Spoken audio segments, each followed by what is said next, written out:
Should we go ahead and start the show? Yeah, let's go ahead. Let's go ahead and start the show. Hey, welcome to Prepper Talk Radio on K-Talk Radio. It's good to be back. It's good to be here. I'm excited. It's always good to be here. Man, the weather's changing. Oh, I love it. Can I just I tell you, I think I love it. my favorite seasons are spring and fall. Amen. I like summer. Well, yeah, I don't know if I like summer. I like summer because you can grow your crops, you can grow some food, but still, it's just, I don't know. It's just, And then winter, I used to like winter a lot more than I do now. I guess it's the old bones. I'm not too fond of the cold anymore, and I'm still not fond of the heat. So, yeah, give me spring and fall. Yeah. Dude, our intro music is still going. Yeah, I know. It's extra long for some reason. I know. I feel like someone's pranking us. So you can always turn it off. Yeah, just turn it. All right, so the weather's changing. One of my favorite seasons is hitting. Yes. I'm like you, winter's okay. It's used to be awesome, but now that I'm like... I stopped mowing the lawn, and I'm always look forward to, okay, great, this is the last time I get to mow the lawn and get the leaves up, and then I got to start shoveling snow. Yeah. So it's good exercise, but yeah, it gets old. Just like mowing the lawn gets old. So today we're going to be talking about things that get old. No, I'm just kidding. Today we're going to talk a little bit about seasonal change, preparedness, kind of the mindset of what you need to be doing right now. Yeah, I wanted to bring something up first, which may throw... Are you going to use yourself or your political double to bring this up? This is myself. Okay. Myself. So, comment. As I'm driving in this morning, listening to Paul, and so got the radio. I'm not using the app. I'm on the radio. And as you know, with K-Talk AM 630, whenever you drive by power lines, you get some interference, right? Mm-hmm.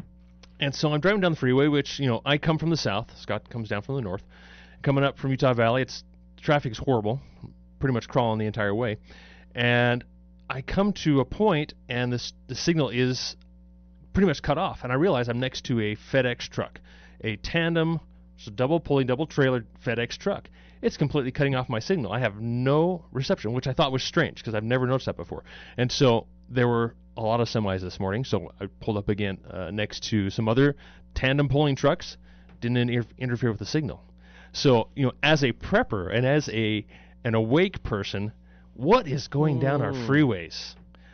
What in the heck could be in that FedEx truck? And then, of course, I see all these shipping containers on trucks, and what is going down our freeways? And, no labels, nothing in particular that would set me off or let me know what's in that truck. And so, your thoughts, your comments. So I know that FedEx does have more radios, and they have a GPS tracking system. Mm-hmm.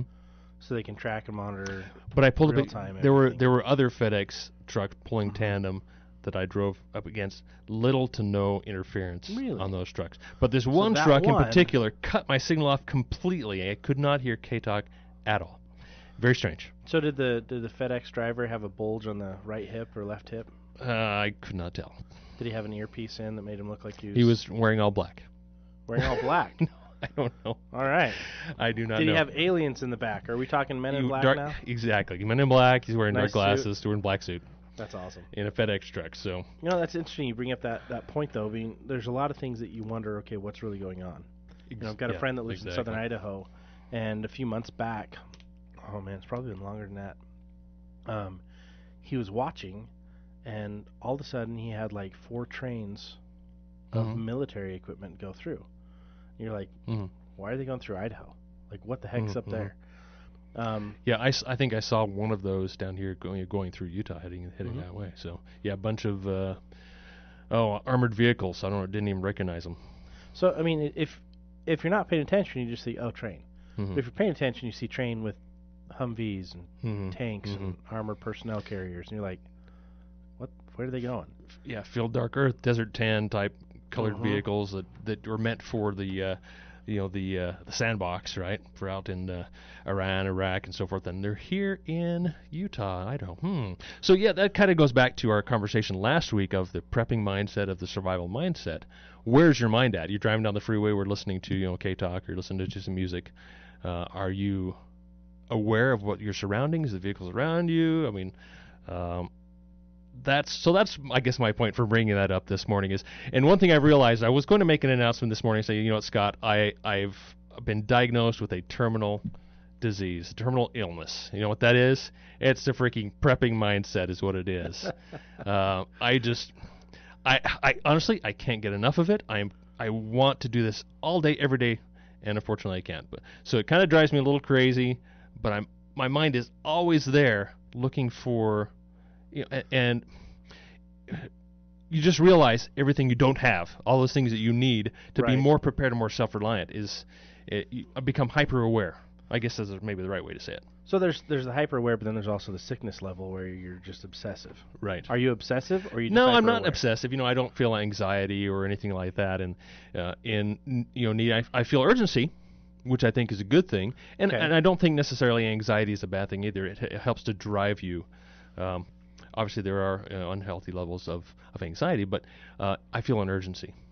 Okay. And so I hope that all of you feel an urgency to prepare and get ready for what's coming. And I think you all have a good idea of what's coming. It's interesting. I actually had a conversation yesterday with a good friend, and her kids, she's in her mid-60s. Her kids all think she's crazy because she's prepared, and they're just like, "You're going to be taken care of. You don't have to worry about this." You're going to be taken care of. And it's interesting because they think that the Church of Jesus Christ of Latter-day Saints is going to take care of them, and I'm like, really? When in history has any church been completely responsible for their parishioners? It's the members that take care of the church. Yeah. It's the other way around. And it's like, hello, McFly, hello, anybody in there? Like, seriously, people, be responsible for yourself. Yeah, that's a conversation that you and I and our buddy John have all the time is not to get completely off topic today, but the church is there for us. Yes, absolutely, and they're there to help out. They're fantastic. They have great programs for helping the needy and the poor and the refugees. And but if anything, the church teaches anything, is to be self-reliant. It's to be responsible for yourself and for those around you too, as well. So, great topic. We can make this into a whole show, but like you're saying earlier, Scott, I love the change of temperature, change of weather. It pricks your mind as to, for us that are hyper-aware, as to what we need to prepare for in the coming weeks and the coming months. And just like with anything, you need to be prepared before it happens. Right. The old adage is if you're not prepared, or if you are prepared, you shall not fear. Exactly. Right. But if you are not prepared, you're screwed. Yeah. Right. And you'll be afraid. You'll be exactly. And same thing with having. Okay. Do you have a firearm or do you have a parachute? You only need that parachute if you're falling out of a plane. You really need that parachute. If you don't have your firearm with you when you need it, it's like not having your parachute. So you need to be always prepared. And that's kind of a statement I live by all the time is always prepared, always prepared. Kind of redundant, kind of stupid, but and so we're talking about our first topic we wanted to talk about is like your 72-hour kit, or in Scott's case, his 96-hour kit. I don't think it matters, if it's 144 hours or whatever. Right. But it's your bug-out bag, your to-go kit, your jump kit, whatever you want to call it. And Scott and I have this habit of, okay, here comes conference time. We get a time to shut your brain off and to sit and relax. And let's go through the supplies. Let's go through the storage room. Let's go through the 72-hour kit. Let's go through all the preps and do an inventory, start to organize, and do this twice a year. For me, it's a great practice because there are a lot of times I'm going through my supplies and I realize, okay, where is this item? Where did I put that? Yep. I'm so terribly organized, I forget where everything's at. And so this helps me refresh. Oh yeah, I forgot I had that, or I realize I need to replenish this, or I need to get a few more of this or a few more of that. So that is my practice. I know this is your practice as well this time of year as well, Scott. So for me, my wife is so ridiculously organized that I don't really worry about it. Mm-hmm. Let me qualify that. I don't worry about inventorying twice a year. Because what we do is we'll go through, and she's itemized everything we have, and she's got them stored in bins and buckets and all the different things. On a spreadsheet. And we've got a spreadsheet, and we've got a print off of the spreadsheet, and we've got a print off for each bucket, specifically what's in that bucket. Mm-hmm. The next thing I want to do is actually put a little sheet mm-hmm. on each bucket. Yeah. so that you're not just having to go back to the binder and go, okay, box 33, what's in box 33? Mm-hmm. I want to be able to, as I'm going through it, scan it. Oh yeah, that's in this bucket, or that's in that bin, or that's there. So the things that I don't use as much, I'm still familiar, can quickly find it when needed. Mm-hmm. But there's also, there's pros and cons to that. The cons are that because you got it stored in somewhere, you forget about it. Mm-hmm. So exactly. I think it's really important for people to get it out, check it. And that can be comforting as well, to be able to forget about your preps, is to have that level of comfort to where you're not terribly concerned. Like you and I are I guess you could say, hyper aware, but to have that level of preparation is a huge comfort. You have the little cache tucked away. You've got your wheat grinder. It works because you're using it every couple of months or couple of weeks. And maybe even change your lifestyle so that you're constantly using that wheat and rotating it. That's fantastic. I mean, that's something I'm still working on. Yeah. Is using those long-term stores on a regular basis. And I think you'd call me more of a tech prepper. Okay. Which is sad because I need to go back and rework some of my things. I don't can as much as I used to.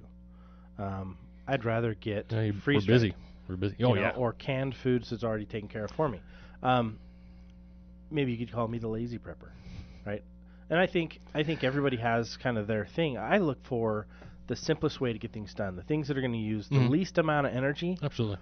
To try to get things done. But I'm like really chomping at the bit to do a garden. I feel horrible absolutely. that I didn't do a garden this year. Me too. And I did. And I've got a few things growing, but it's definitely been neglected. We're busy, and that's our lifestyle. We've put that curse upon us to stay busy. Yeah. But yeah, that is absolutely on top of my list, and I say that every year. I'm going to till up half the backyard, and the wife says, no, the kids need the grass. No, they'll have more fun in the garden, I guarantee you.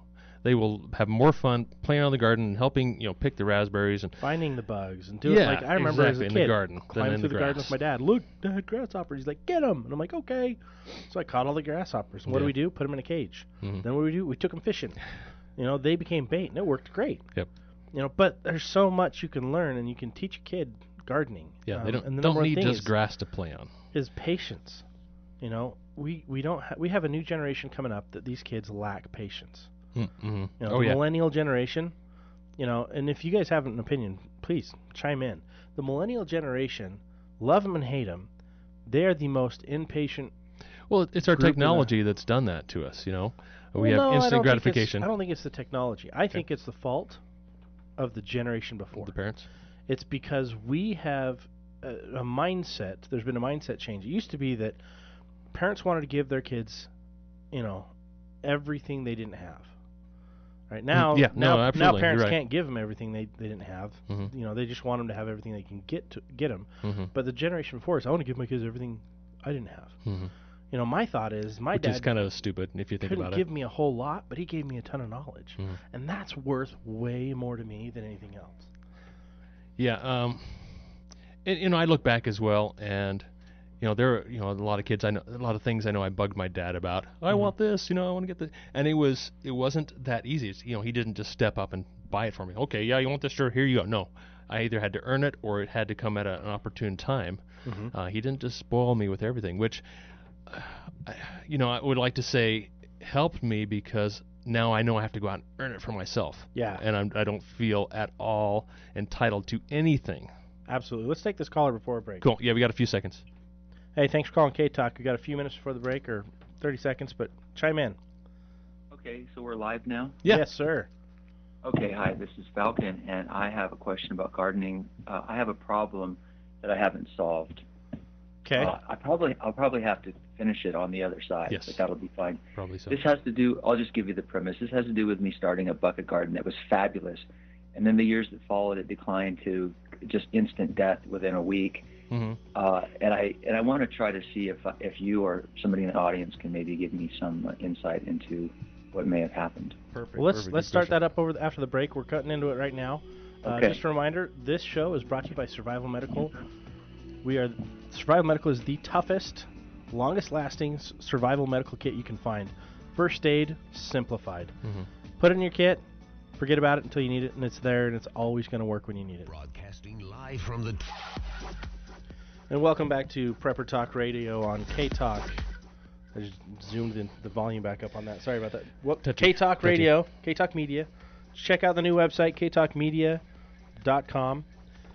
Tons of updates. It's going to be periodically updated with more content, more exclusive content, video. Yes, and we at PrepperCon, Prepper Talk are going to be making some fun videos, and which will be uploaded to our site as well as to K-Talk Media. So keep an eye out for those. So I'm really excited about it. Absolutely. And as a reminder, this show is sponsored by our good friends over at Survival Medical. Survival Medical has a first aid kit for everybody's needs. I don't care what your goals are, what your plans are, what you're trying to do. They've got a kit that's got you covered. I am headed over to Sam's Club right after this. Oh, fantastic. So Sam's Club right now in Salt Lake has their kits, has most of the line. It's actually more affordable to buy it there than it is to buy on their website, which is always going to be the case. So get over to Sam's Club on 300 West in Salt Lake. Get your medical gear. Get it in your house, get it in your car, get it in your backpack, get yourself prepared. Good stuff. We had a great question posed before. Falcon was talking about the garden. His bucket garden. His bucket garden and how to get better use out of that, I guess. Yeah. So we got a couple callers. Let's take the first caller here. Hey, thanks for calling K-Talk. You're on the air. What are your comments? Ooh, I was hoping that guy would go on first, though. But I've gardened in the same area for 26 years. I've got a half-acre garden up in Farmington, and I was going to tell him what he needs to do. Oh, perfect. Because I've got a green. Actually, my whole body's green. I've grown stuff my whole life. But what he's got to do is look at his soil or his buckets as a bank. Whatever he takes out, he's got to put back in. He's got to learn how to compost, and anything that he takes out, like the trimmings from his beets or the vines every fall, he needs to compost those and put those back into the soil.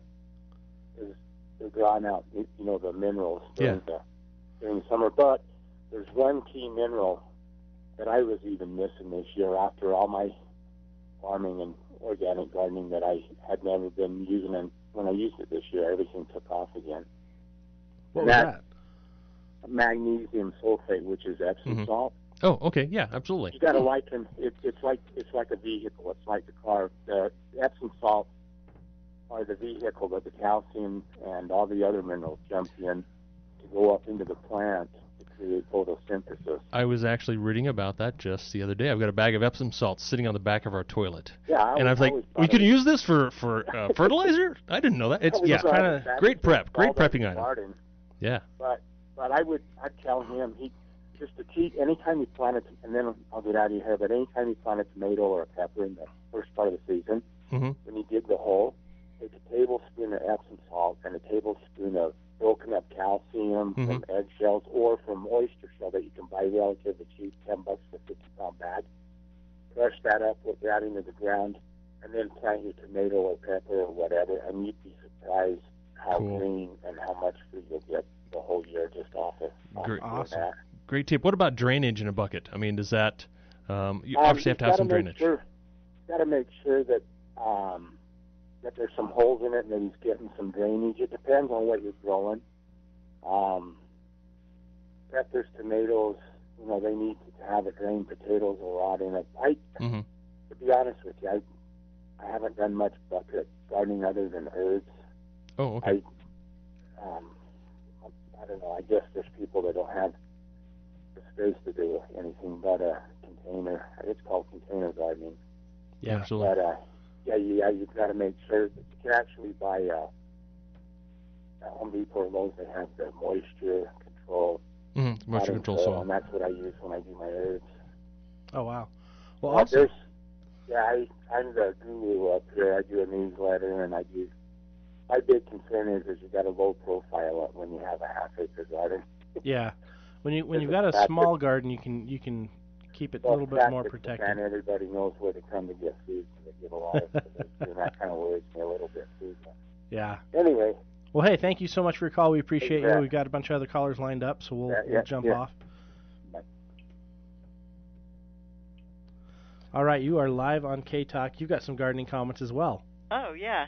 I've actually got 2 half-acre gardens, but one of them is mostly water-wise flowers and shrubs. I've got a few fruit trees there that I planted, and I've done it from scratch. The second one starting 2001. Before that, it was just sagebrush, never being tilled or anything. But it amuses me when people say they're so busy today. I have never seen so much waste of time as people waste today. Amen. These stupid cell phones and Facebook and all this other garbage. I mean, I don't have time for that. And there have been several weeks where I've worked 60 hours a week. This is not unusual, including last week. And as I said, I'm 74. And I would store supplements. I don't take drugs of any kind. But the main point was what the previous caller said. The main point is to build up your soil. That's way more important. Mm-hmm. So even if you don't think you have time to grow vegetables, that's secondary. Start building up your soil. Put everything organic you can on it. And you can do sheet composting. You don't have to go and build a compost pile. Just gather up leaves. And if they tend to blow away, which mine do, I get manure from the neighbor next door, and I cover them so they don't blow away. Now, Wendy, is it a good time to do that right now in the fall, or is it best to do that in the spring to build up your soil? Oh, do it in the fall, because the snow actually is your friend, and kind of starts working on them. That's why insulates it and allows it to break down. And you notice in the summer you put all this stuff on your soil, and the sun has broken it down big time. That's true. It's time to do it all over again. But that's the most important thing, is to build up your soil. And I don't go for these novelty things like garden in the bucket or whatever. You've got to get serious, get a piece of land and start developing it, get rid of the weeds. And some people use the excuse, like, I'm lucky to have a source of manure right next door, and I go back and forth my 4 or 5 gallon buckets on a little cart. But my other next-door neighbor said, oh, I wouldn't use manure because it'd bring in all these weeds. I don't have any weeds because it's composted. I get the oldest. And to me, that's just an excuse not to do the hard work. Wendy, you are very right on all different fronts. I need a piece of property myself, and we're actually going to have Buna on sometime in the next couple of weeks, who is a gardening expert. So, we're not experts when it comes to gardening. We're definitely learning, but Buna is amazing. So we're going to have her on in the next couple of weeks. Build up your soil. Absolutely. Perfect. Yeah, absolutely. That takes a long time. Right. Thank you, Wendy. Appreciate the call. Okay. Thank you. Bye-bye. Got some more other calls here. All right, you are live with K-Talk. Thanks for joining the conversation. Are you there? Yeah, yes. Hey, the caller before Wendy, his voice was muffled. What did he say besides the Epsom salts to mix with it? Calcium. Oh, like eggshells or like or broken oyster. Oyster shells, yeah. And so, one thing I do, I actually will sometimes I'll save my eggshells, wash them out and crush them up. And just hold on to those to throw in with them. Exactly. I've always thrown the eggshell out, but is there a place that you can buy that, like IFA or something like that? Probably. IFA actually does have the crushed oysters, so you can get that there. I think Cal Ranch Stores also has it. I want to say they do, but I'm not 100% sure. If IFA doesn't have it, they can probably get it for you. They can. So Epsom salts, crushed, and then the magnesium, he said too. That's in the Epsom salts. Yep. Yes, correct. All right. Even if you're using cow manure, you should still add the other stuff? I'm not 100% on that. I know you can get your soil too hot. Yeah. So definitely jump online, do some research. That's some questions we can save for Buna when she comes on the next couple of weeks, is how to prepare your soil for the fall when you're going into winter, so that it can be ready for it in the spring. So those are some great questions. As well as one of the ideas we're going to be talking about in the next few weeks is we're going to talk about making a greenhouse for the winter. Oh, cool. So that's one of the projects I've got on my plate. I want to try to get a greenhouse going. For the winter. This is great for me because it's helping me with my soil problems. Yeah. I've noticed after 30 years of gardening that the previous farmers used to try to get their manure out in the fall before winter, so it could leach into the ground through the winter better than springtime. But I've always noticed that no matter what time, whatever you plant, if things one year really produce and then the next year something else really produces, and I've never been able to figure out why. Well, if you do figure it out, please put a book together and let us know. That's incredible. Yeah, thanks for the call. Thank you Appreciate so much. It. All right, got another caller here holding. Caller, are you there? Okay, so this is the source of all the... I really appreciate everyone calling in. Falcon, welcome back. Yes. Thank you. So I was in northern Utah, and I was transitioning from one house to another, and it was that market time, and I decided to be a renter for a short time. And I didn't want to dig up the backyard or do any damage to the property for a garden. So I created this bucket garden, and I used 9 buckets, and I plumbed in the watering system and put it all on a timer. I didn't have to do anything after that. It took me about 2 hours to put it together. I bought soil from the store. I used a thing called, I think, 6-in-1 or something like that, and I used the Epsom salt. And I put all this together, and it was so maintenance-free that all I did through the entire season was take macro photography of the ecosystem, the little bugs, the 6-eyed spiders, and everything. I had a great time. It was a wonderful season, and it was fabulous. It became a cornucopia. It grew so massively. I had so many vegetables coming out of this garden. I thought that I had discovered this wonderful key to simple gardening. Then I bought another house, and I moved, relocated to southern Utah.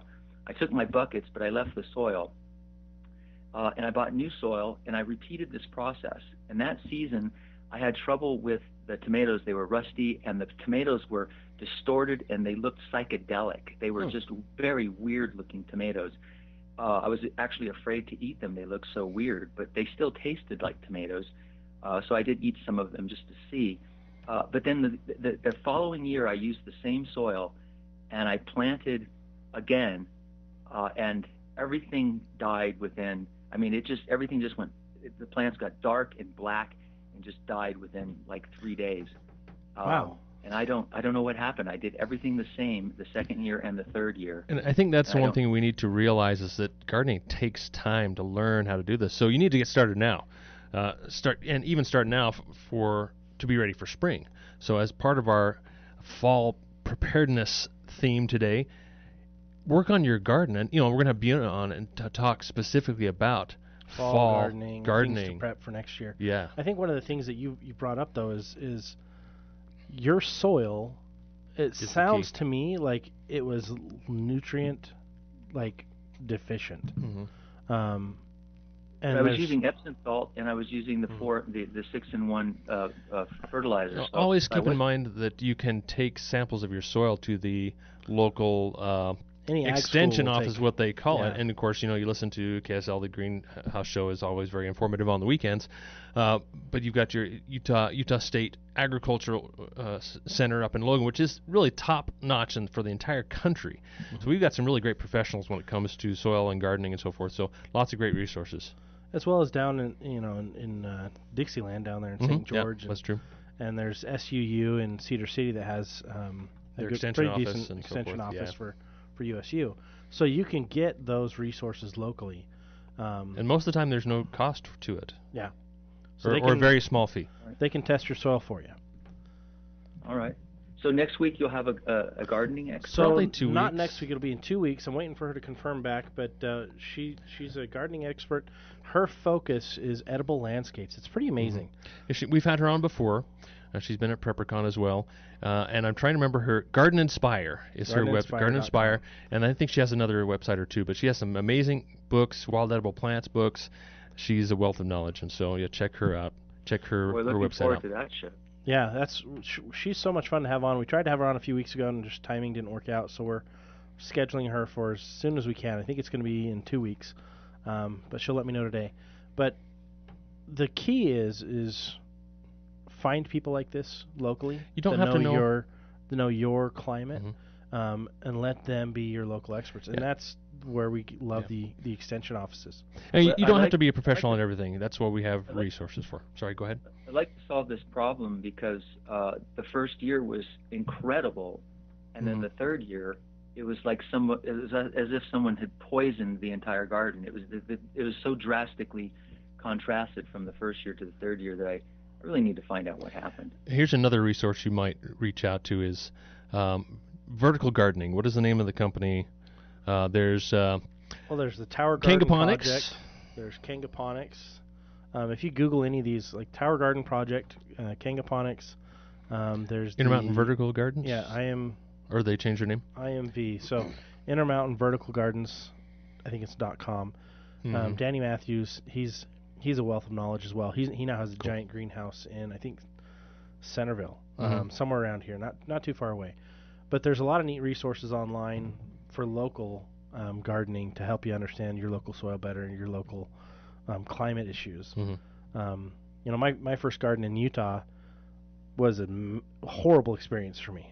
A learning experience. I'd come from Colorado, which it wasn't a very different climate, but the soil was different. And so I didn't have to bring in soil to that garden, whereas here I had to bring in soil for my garden because it just was nutrient lacking. So find out local resources near you. I mean, always check with the Utah State University Extension first, because they know all those local resources. Absolutely, have all the information. They can tell you what's wrong with the soil. They can tell you what you can do to tweak and actually get your garden growing again, whether it's in buckets, whether it's in the soil. Then in 2 weeks, hopefully, we'll have Buna on, and she's just fantastic. Yep. If I find anything out specific and definitive, I'll let you guys know so everybody can find out what happened to Please me. do. Yeah, share it on our Facebook page. You can find us on Facebook, Prepper Talk Radio. That's kind of our central hub. We're also on Prepped app, which is fun. And Twitter and fun stuff, and Instagram. So join us on social media and then join K-Talk. You can hop on the K-Talk media pages and communicate to us as well. Okay, thank you, everybody in the audience, too, for the input. Yeah, good stuff. Thanks, Falcon. Yeah, thanks for your call. Appreciate it. It's funny. Today we were talking primarily about some other stuff, but gardening became the hot point. And that's one of the things I want to point out is we're open to whatever comes down the pipe. That's what we want to do. We're here as a resource for you guys. We're heading into a break, so remember, go check out Survival Medical today if you can. Get out there today at Salt Lake at the Sam's Club on 300 West. They've got an amazing sale, all the best medical products you can get for your first aid kits. The all-new K-Talk Media, a clear voice. Well, welcome back to Prepper Talk Radio on K-Talk. Check out our website, ktalkmedia.com. Lots of cool updates, continually bringing out some new content for you. Today's show is brought to you by Survival Medical. Survival Medical has the first aid kit you need. It's tougher than nature, probably tougher than you. They've got bleeder kits, so for any type of bleeding issue that you may have, whether it's a gunshot, a knife wound, or maybe a chainsaw goes awry while you're getting your trees, all the way down to splinter removal. I mean, everything. I've got 4 daughters. I'm gonna have to get some birthing buckets, stick in the, because they're still young, obviously, but they're good for 20+ years. So I'm just gonna stick them. Yeah. With the food storage and call it good. Yeah, exactly. And then they've also got. They've got your ultralight backpackers, which is perfect if you've got a Boy Scout and you're trying to think what can you get them. Get them the ultralight. It's amazing for $15. And it's probably even cheaper at Sam's Club. Yeah. It's a bargain. It's what I carry for scouting. I love it. Check them out, survival-medical.com, or get to Sam's Club in Salt Lake City on 300 West. And it's 1900-ish. Yeah, right near the Home Depot. Near the ballpark. Yeah, near Home Depot. Between the ballpark and Home Depot. Yep. And only for a few more days, I understand, right? Yep. So get down there before the weekend. Check them out. We're talking about fall prep. We kind of spent a segment on gardening. This segment we're going to focus on kind of your car, your kit, and your home. Things you need to make sure you're taking a look at right now, because the seasons are changing, and as the seasons are changing, this is the time before the season's changed that you need to get yourself ready. Changes.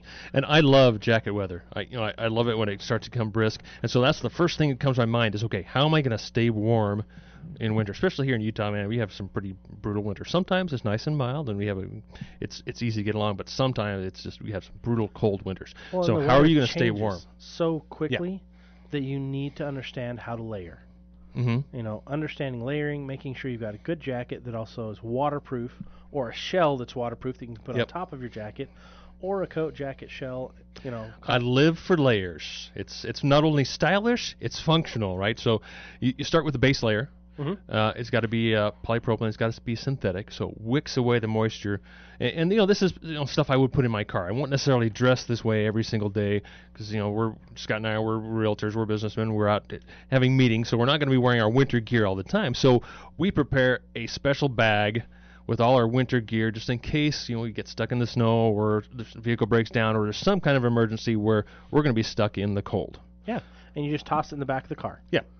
car, truck, whatever you're driving, just toss the extra little bag, and it's small. I have my 96-hour kit for 2, and that's big. But then I have a smaller kit, which is kind of my go bag or my get home bag. That's what's the seasonal changes. That's where that happens, because that has that change of clothes. So pretty much everything stays the same in the 72, 96-hour kit, and then your go bag you rotate. So my go bag's that way too. Those are the things I use almost on a daily, weekly basis. On a weekly basis, I'm using. They're not just sitting there stagnant, or I'm using those things. Yeah, and it's redundant as well. So I've got some things in there that are duplicates of what's in my big bag. Right. But my big bag is, if we get stranded somewhere, that's the salvation bag, right? That's what's going to keep me going until we get to a place where we can have help. And the big concern, obviously, in winter is staying warm. So we're talking about layers. Having a base layer. I like to have what I call a warm layer or a mid layer. So kind of a bulkier fleece, but still a synthetic of some. I mean, it could be cotton. And there's cotton when it gets wet is horrible, but if you stay dry, it's very good. Yeah, so like your flannels are great. So if you have a shell to cover that up with and stay dry, cotton's fine, but if you can avoid it, have some kind of a polyester blend of some sort that will wick moisture. And wool. Or wool, absolutely. Wool is fantastic. Most incredible products out there. Fantastic. When sheep decided to grow wool, they were geniuses. And they've been doing it ever since. Hey, those sheep, they look awfully warm here in the winter. Maybe I should cut that fur off of them and or hair, whatever you call it, and make something out for myself. I mean, that's a true prepper right there. Yeah. So whoever figured that out, thank you. And whoever figured out how to make wool not itchy, thank you. The merino wool. Oh yeah. Yeah. Other than that, I can't wear wool without a nice comfy base layer. Without layers, but it's phenomenal when you use it right. I mean, I always put in the fall. I put a wool blanket or 2 in the car. Even this summer, I have wool blankets in the car. So I don't in the summer, just because I've got my Mylar. And I don't think I need it. I put extra stuff in the car. See, I have the wool blanket in there because I have the winch on the front, and if I'm pulling myself out or somebody else, I'll drape that wool blanket over there to keep, in case something comes loose, it doesn't snap back. So I also use it as a ground tarp if I need to lay on it for a picnic or for working under the vehicle or something like that. So I love having a nice, thick, durable wool blanket in my car at all times. Nice. And if you're in the car, and you got to stay warm, you can wrap that around you. Wrap it up. It's great to have a sleeping bag in your car, especially in cold weather. So you keep your heat in. You don't have to worry about wrapping a blanket around you. Another great item to keep in your vehicle. One of the things that I thought was kind of interesting, our friend Spencer over at Everyman Preparedness. Yeah, Everyman. Everyman Preparedness. He runs a blog, and it's more of a video blog. He did an overnight stay in his car in the winter, and he just taped up some Mylar bags. Not bags, Mylar blankets to the windows, to the roof of the car, and he stayed pretty toasty. I know he's a little uncomfortable, but but he lived. Yeah. And I look at it and I go, okay, that's a good idea. How many of us actually have 4 Mylar blankets and a Mylar, mummy bag? Probably not very many of us.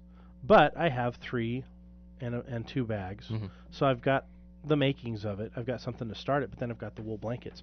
Yeah, and those space blanket bags sleeping bags are really great because they keep your heat in. And like a blanket, obviously you can lose that heat, but that's the key, is keeping that heat in. Keep that heat in. The problem is, though, it also keeps all that moisture in. And if you get moisture, get cold. And then all of a sudden a cold snap hits, you're going to freeze, or you're going to overheat, and then you got to uncover, and then all that moisture gets cold. And so you got to be smart. I actually just went camping a few weeks ago, and it got around 39 degrees at night. Already. Yep. I was like, it's one of the colors. The leaves are changing. That's why. And I've got a 4-season sleeping bag, but it's a 3-stage bag. So I've got an inner bag, an outer bag, and then a intermediate bag that goes in between. And so I can go -40 in that bag.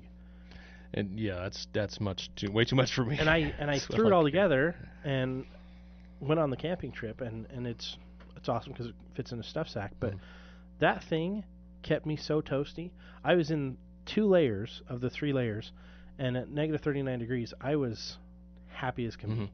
I was like, wow, I wish I had this when I was a Boy Scout, because I remember winter Klondikes where I was just freezing. Yeah, and here's something I want to point out. With sleeping bags, when they give you a temperature rating, they may call it only a comfort rating, or they may call it a minimum rating. It may not be a comfort rating. Let me step back. Yeah. So say I have a 30-degree bag, and it may, at 30 degrees, you may feel chilly in that bag. It may not be its actual comfort rating. So at 45 degrees, you may be comfortable. At 30, you may feel a little uncomfortable, a little chilly. So keep that in mind when you're buying a bag, or when you're, the bag you have. See if you can find some information. And some bags are labeled with a comfort rating, and some just have a single temperature rating on there, which is probably not a comfort rating. It's probably more of a minimum rating. You can sleep in this when it's 30 degrees, but your toes are going to be cold and you're going to be chilly. So keep that in mind. Absolutely. Other things I think that are unparalleledly important. Hand and toe warmers. Yeah. We buy a new bag every year because they don't last very long. Mm-hmm. I mean, honestly, they kind of suck. But they're great to have. Mm-hmm. And you can usually get about 2 years out of them. Here's the funny thing. A lot of people will buy them in the spring and think, man, I'm getting such a deal. I'm buying these. Mm-hmm. There might be a year old already. Mm-hmm. So look at the expiration dates when you're buying them. I always look at them, double check when I'm buying them, especially on sale. I'm like, but I usually find them when you're buying them on sale, they're usually over a year old already, and they've got 6 more months worth of life. Yeah, good point. So watch out for that. But I think that's one of the ones that, we need to look at fuels and things to keep you warm, things to keep your home going during the winter. So being outdoors, being in your vehicle, make sure, and this is something I push all year round, keep your tank full. And if your tank is a half full, it's empty. Absolutely. That's my take on it. So I rarely ever let it get below half full, whether it's an emergency or whether it's summer or winter. If you can run your vehicle in winter and keep the heater on, you can literally idle on full tank for hundreds of hours to keep your heater going. Yep. So it's something very easy you can do. I'm actually in the process of buying another vehicle, and so I'll be selling. So the PrepperCon truck that you guys see around town, I'm actually selling that. It's a love-hate relationship that I'm selling it, because I love and hate that truck, because I tow now, with one of the jobs that I do, I tow now these 10 to 12,000 pound trailers. Plus I have my Hurricane simulator that weighs about 9,500 pounds. I need a diesel, to really make pulling that make sense. And my poor F-150, as tough as he is, as gorgeous as he is inside and out, full leather, DVD, all that fun stuff, is not designed for that. And so I'm super stoked, because with getting a diesel, I can store diesel a lot longer. That's true. Diesel does store a lot longer, although it is more susceptible to the cold temperatures. Yes. But it stores for a long, long time. But keep in mind that for gas, I keep gas in my shed because I have gas vehicles, and I rotate that once a year. Okay. And I use a stabilizer. For diesel, you also have to use an antibacterial. Yes. But here's the cool thing. When the grid goes down, where are you going to get your gasoline? Good point. It's going to be gone. I can create biodiesel. And that's why I'm doing my greenhouse now, is I want to create a biodiesel system. And with algae and other stuff that I can grow, bada bing, baby. Yeah. And you can always, find used oil. You use cooking oil and so forth, and use motor oil and refine that and whatever. And you've got to learn how to do that. Obviously, I've got a lot of learning to do. I'm just not going there right now. I've got too many things on my plate. I'm staying away from diesel right now. I'm going to get horses. That's what I'm going to do. There you go. On your 0.17 acres. on my 0.25 there acres. You go. Your quarter acre. We got a caller. Let's bring the caller online. Hey, thanks for calling Prepper Talk Radio. You're on the air. Okay, you guys hit a subject that I love. That's fuel and fuel stabilizers. Yes, sir. Okay, well, I've got access to one that was invented and developed by General Electric, one of the chemists back in the 70s. It can keep fuel stable for 20 years. What? And on the diesel, it actually, you don't need to worry about the antibacterial aspect on it. The neat thing about it, Really? Tell us. Okay. Well, it is an organometallic. It slows down the burn rate on the fuel. It also organometallic. Organometallic? Organic metallics? Yeah, what it does is it robs an ion off of metal. I don't know which metal. But, it stabilizes the fuel. It is incredible stuff. A lot of people don't think it's really expensive because it's like $85 for 4 ounces of it. Oh, wow. But what they don't understand is that you use 1/4 of an ounce to treat 20 gallons of fuel. Tell us the name. What's this stuff called? It's called DG78. You can't get it in stores. DB78. Yep. And the neat thing about it is like diesels get about 5% fuel increase on efficiency with lower engine operating temperatures. And the reason for that is because that organometallic in there is that it slows the burn rate down. And so you get a more clean, even burn throughout the cylinder. Most people don't realize that when it fires in the cylinder, the problem is that not all the fuel's burned, and it doesn't explode and burn evenly. Well, because the burn rate slowed down, it actually is able to burn, instead of 99.3% of the fuel, it's burning 99.7, 99.8, 99.9% of the fuel. Cool. You have less emissions. Better gas mode. Okay, now you said you can't get this in the stores. Where do you get this? Well, if you want to get it from me, that's fine. I mean, this is Jason. Oh, you guys you know can. me. Okay, we will have to put a link on our public, website. Though? Like, do you sell to the they're public? working on that. The problem is that it's easier for them to sell to industry, mostly because it takes so much money on the profit margins to get bulk amounts of the smaller bottles to bottle it with. So there's some logistic problems. So right now they're just sticking with industry on that. But yeah, if you guys want to talk to me about that later, that's fine. Yeah, I think what we should do is we should probably put a link on our Facebook page or something and to get to that. Right. So, and I'm hesitant to say much about that because I haven't paid for advertising or anything like that. But I just wanted to mention there are a couple of really incredible products out there that can stabilize fuel for extremely long periods. And the reason why GE wanted it developed was because they were sick and tired of dealing with hazmat BS and refreshing the fuel out for their backup generators every 3 months. Right. Yeah. Now also keep in mind there are other fuels out there that don't need stabilizing, like kerosene. Propane has a virtually indefinite shelf life. You can convert your vehicles to run on propane and well, I disagree with you on kerosene. Kerosene will actually go bad on you. Okay. It's just a small variation. But it has a very long shelf life. But it does have a longer shelf life than diesel, but it is in the diesel category because it is a gasoline with oil you're correct, in it. Yes. So. Oh, we are running out of time. Dang it. Jason, thanks so much for your call. We're running out of the end of the show here. We thank you, everyone, for calling in. You actually made this a phenomenal show, and that's what makes this show so great is your input. Thank you for joining us. Get ready for fall. It's coming faster than you can think. Get out to Sam's Club this weekend and get your Survival Medical, the only first aid kit that's tougher than nature. And I've actually seen it survive the Snake River. See y'all next week.